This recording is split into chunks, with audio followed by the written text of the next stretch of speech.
President Yoweri Museveni ng'ali wamu ne mukyala we Janet Museveni asoose kutema vvuunike kuzimba oluguudo oluve oluuyi okudda eggulu. Omukolo gukoleddwa mu kabuga ke Anaka akasangibwa mu disitulikiti y'e Nnoya.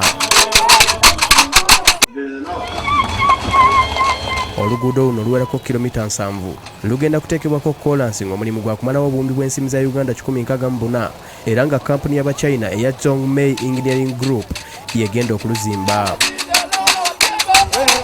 Mu kwogerako n'abantu ku ssomero lya Anaka Primary, President akubirizza abantu b'omu mambuka okuwagira amakolero kubanga mwe muvudde ensimbi ezisobozesezza oluguudo luno okutandika okuzimbibwa. It is not money which is borrowed or given as a grant from anybody.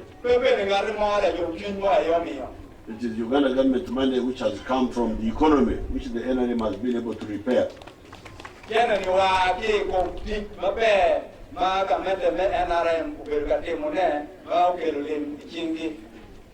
Even the electricity which we pulled all the way to these places, this is all Uganda government money.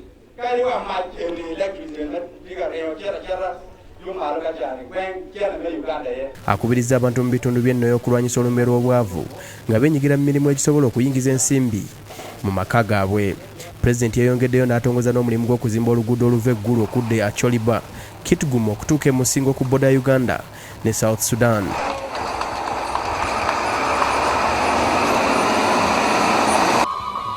Oluguudo luno luweza kilomita 229 era nga lwakumalawo siringi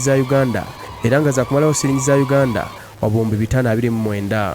Wano mu kwogerako n'abatuuze mu kabuga ke Kitgum, Museveni asekeredde bannabyabufuzi amala obudde nga bali mu nkaayana z'abyabufuzi mu kifo ky'okukola. Museveni alaze essanyu olw'engeri eggwanga gye likuzeemu mu byenfuna ekisobozesezza gavumenti okwetera ensimbi mu bintu eby'enjawulo ng'okuzimba enguudo mu kifo ky'okwewolanga ku mawanga amalala.